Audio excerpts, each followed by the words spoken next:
CPI ജന്മശതാബ്ദിയോടനുബന്ധിച്ച് CPI Pala മണ്ഡലം കമ്മിറ്റിയുടെ നേതൃത്വത്തിൽ ശതാബ്ദി സമ്മേളനം നടന്നു. പാലാ കെഴുതടിയൂർ ബാങ്ക് ഓഡിറ്റോറിയത്തിൽ നടന്ന സമ്മേളനം CPI ജില്ലാ secretary advocate VK Santhosh Kumar ഉദ്ഘാടനം ചെയ്തു. പാർലമെന്റിനെ പോലും നോക്കുകുത്തിയാക്കി ജനദ്രോഹ നടപടികളുമായി കേന്ദ്ര സർക്കാർ മുന്നോട്ട് പോകുന്നുവെന്നും അപകടകരമായ സ്ഥിതിവിശേഷമാണ് ഉള്ളതെന്നും അഡ്വക്കേറ്റ് VK സന്തോഷ് കുമാർ പറഞ്ഞു.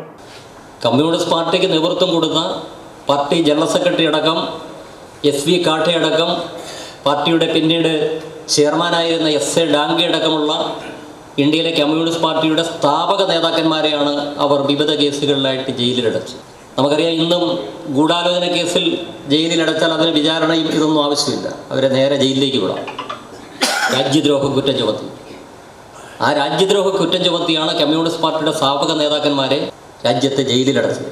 അങ്ങനെ ജയിലിലടച്ചാൽ ഈ പ്രസ്ഥാനത്തെ തകർക്കാൻ കഴിയും. അതിൽ നിന്നെല്ലാം തെല്ലും പുറകോട്ട് പോകാതെ കമ്മ്യൂണിസ്റ്റ് പാർട്ടി രാജ്യത്തെ തന്നെ വിവിധ സംസ്ഥാനങ്ങളിൽ അതിൻ്റെ പ്രവർത്തനം സജീവമാകുന്നത്. അങ്ങനെയാണ് കേരളത്തിൽ 1939 കേരളത്തിൽ പിണറായി പാറപ്പുറത്ത് വെച്ചാണ് കേരളത്തിൽ ഔദ്യോഗികമായി കമ്മ്യൂണിസ്റ്റ് പാർട്ടി രൂപപ്പെടുന്നത്. 1964 പാർട്ടി പിളർപ്പ് പാർട്ടിക്ക് വലിയ ആഘാതമാണ് ഉണ്ടാക്കിയതെന്ന് CPI സംസ്ഥാന കൗൺസിൽ അംഗം R. സുശീലൻ അഭിപ്രായപ്പെട്ടു. പാർട്ടി രൂപീകരണവുമായി ബന്ധപ്പെട്ട് പല അഭിപ്രായങ്ങളും പല കോണിൽ നിന്നും വരുന്നത് CPI മുഖവിലേക്ക് എടുക്കുന്നില്ലെന്നും അദ്ദേഹം പറഞ്ഞു. പാർട്ടി ജില്ലാ എക്സിക്യൂട്ടീവ് അംഗം അഡ്വക്കേറ്റ് തോമസ് VT അധ്യക്ഷത വഹിച്ചു. മണ്ഡലം സെക്രട്ടറി PK ഷാജകുമാർ സ്വാഗതം ആശംസിച്ചു.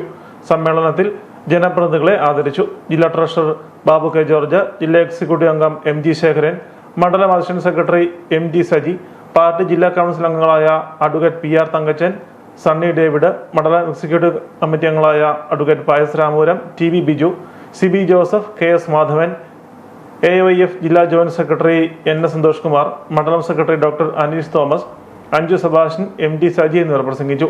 പാമ്പാടി ബ്ലോക്ക് കിടങ്ങൂർ ഡിവിഷൻ അംഗം ജ്യോതി ബാലകൃഷ്ണൻ, വിവിധ ഗ്രാമപഞ്ചായത്ത് അംഗങ്ങൾ തുടങ്ങിയവരും പങ്കെടുത്തു.